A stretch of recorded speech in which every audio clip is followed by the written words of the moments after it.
The Federal Reserve has just shifted its entire playbook, and the timing couldn't be more critical as it collides head-on with the Trump administration's 2026 economic agenda.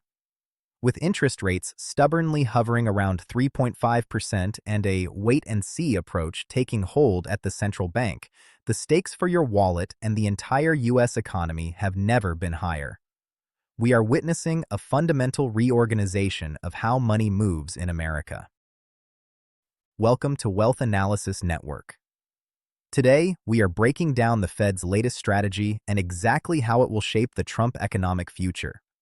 From the impact of new tariffs on inflation to the massive shift in business investment and the expiration of Jerome Powell's term as chair, we're looking at the granular data you need to stay ahead of the curve. The Federal Reserve is currently walking a tightrope that seems to get thinner by the day. As we navigate the middle of 2026, the Federal Open Market Committee is dealing with a unique set of challenges that look very different from the post-pandemic era.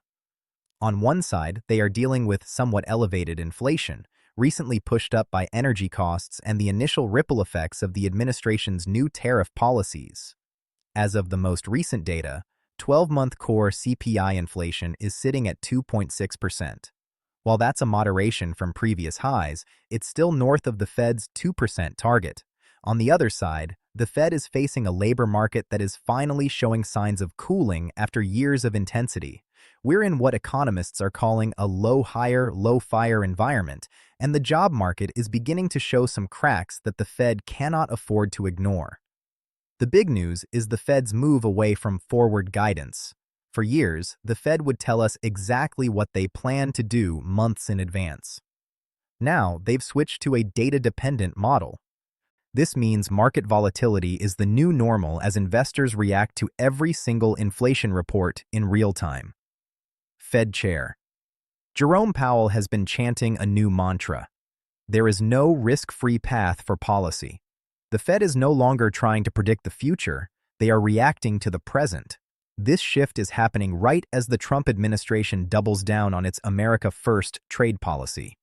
The administration has increased the effective tariff rate significantly as of January 2026. While these tariffs are designed to bring manufacturing back to U.S. soil, they are also acting as a temporary tax on imports. Current estimates suggest that a large portion of these tariff costs are being passed directly to consumers. This creates a massive headache for the Fed. If they cut rates to help the labor market, they risk fueling the inflation caused by tariffs. If they keep rates high to fight inflation, they risk a recession. Despite this, the broader economic landscape under the Trump administration shows some remarkably strong fundamentals. Business investment in equipment and intellectual property rose by over 10% in the first quarter of 2026. We are seeing a surge in policy-driven investments, particularly in AI data centers, which jumped over 22% on an annualized basis. The OBBB, the Overcoming Biden's Broken Budget Act, is the engine behind this. By permanently extending lower tax rates and full expensing for capital investments, the administration is betting that supply-side growth will eventually outpace the inflationary pressure of tariffs. The White House Council of Economic Advisors is projecting that the OBBB will increase real GDP by up to 4.9% over its first 4 years. In 2025 alone, real non-residential business fixed investment increased by 5.5%, which is a significant jump compared to previous years.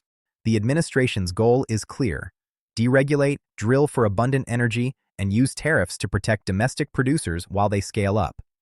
If this works, we could see a productivity miracle that allows the economy to grow at 3% or 4% without traditional inflation.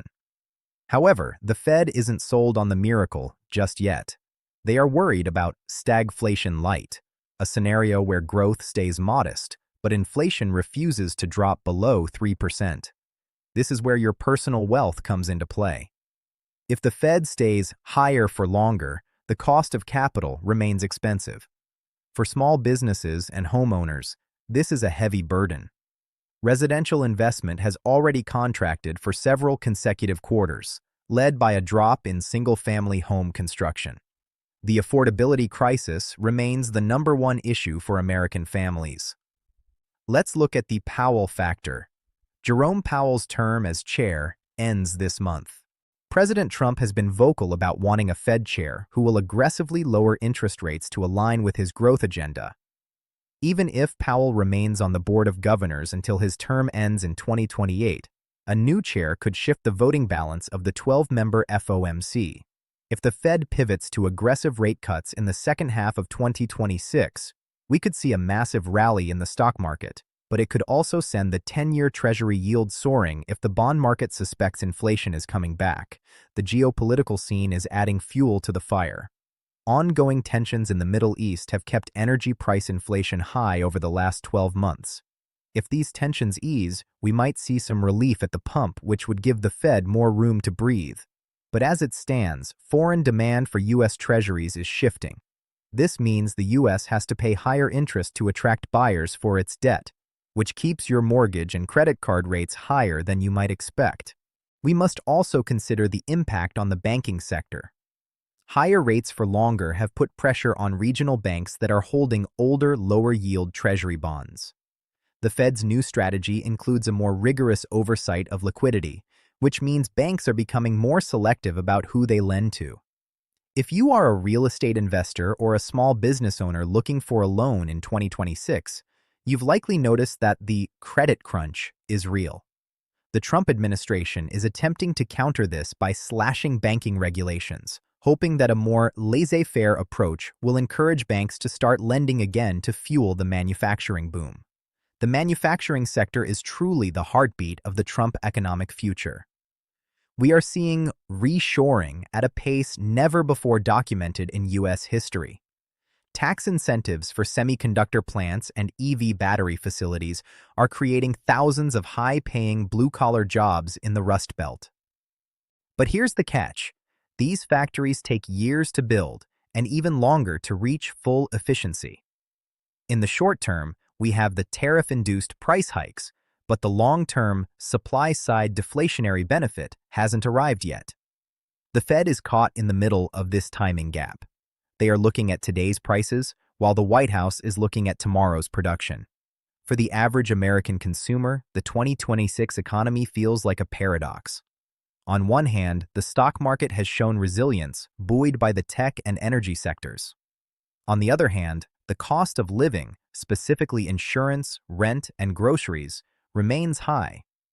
The Fed's new strategy of being data-dependent means they are essentially waiting for the consumer to blink.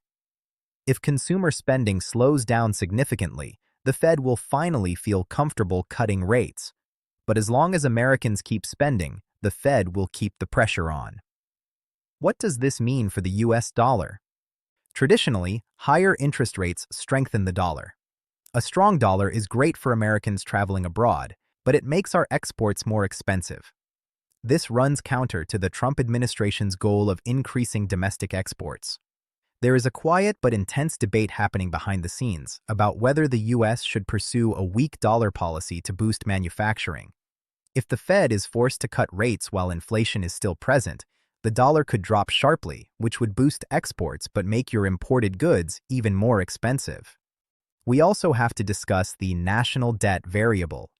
With the debt surpassing $34 trillion and climbing, the interest payments alone are becoming a massive part of the federal budget. The Trump administration argues that the only way out of the debt trap is massive growth, the kind of growth that the Fed's current high-interest rate strategy might be stifling. This is the ultimate showdown of 2026. Can we grow our way out of debt? Or will the Fed's inflation-fighting mandate trigger a slowdown that makes the debt even harder to manage? As we look toward the end of the year, the new strategy of the Fed will either be hailed as a masterclass in economic stabilization or criticized as a missed opportunity to support a once-in-a-generation manufacturing revival. For the Trump administration, 2026 is the year of implementation. The laws have been passed, the tariffs are in place, and the deregulatory orders have been signed. Now, the economy has to perform. If you are an investor, the takeaway is clear. Diversification is no longer just a suggestion, it's a survival tactic. You need to be positioned in assets that are inflation protected, but also geared toward the domestic growth story. Watch the Fed's June meeting very closely. If they hint at a neutral rate that is higher than the historical average, it tells us that the era of 0% or 1% interest rates is gone for good. We are entering a new normal where money has a real cost, and only the most efficient companies and the most informed investors will thrive. The Federal Reserve's pivot to data dependency is a signal that the old models of economic forecasting are broken. In an era of rapid AI integration, massive trade shifts, and energy transitions, the Fed is admitting they don't have all the answers. They are watching you, the consumer, and you, the business owner, to see how you respond to this new environment. The Trump economic future is bold, aggressive, and aimed at total American self-reliance, but it requires a delicate dance with a central bank that is fundamentally cautious. So, what is the bottom line? We are in a high-stakes transition. The administration is pushing for a high-growth, high-investment economy fueled by domestic manufacturing. The Fed is playing the role of the skeptical referee, holding interest rates steady to ensure the transition doesn't spiral into a permanent inflation problem. For you, this means the days of easy money are over, but the days of strategic growth are just beginning. You need to be looking at sectors that benefit from this new environment. Companies involved in AI infrastructure, domestic energy production, and those with enough pricing power to survive the tariff shifts. As we move deeper into 2026, the tug-of-war between the Fed's caution and the White House's aggressive growth tactics will define the strength of the US dollar and the performance of your stock portfolio. Will the Fed's new strategy stabilize the economy, or will it create a friction point that slows down the Made in America resurgence? The data suggests we are at a turning point. The decisions made in the next 6 months will echo through the rest of the decade. Whether you are worried about your savings, your mortgage, or your business, understanding this Fed versus Trump dynamic is the most important thing you can do for your financial health right now. Thank you for watching this deep dive on Wealth Analysis Network. We are committed to bringing you the raw data and the unbiased analysis you need to navigate these complex economic waters. If you want to stay updated on how these high-level policy shifts affect your personal wealth and the future of the U.S. economy, make sure to subscribe and hit the notification bell. We'll be here to track every rate hike, every tariff change, and every market shift to keep you ahead of the game. We'll see you in the next one.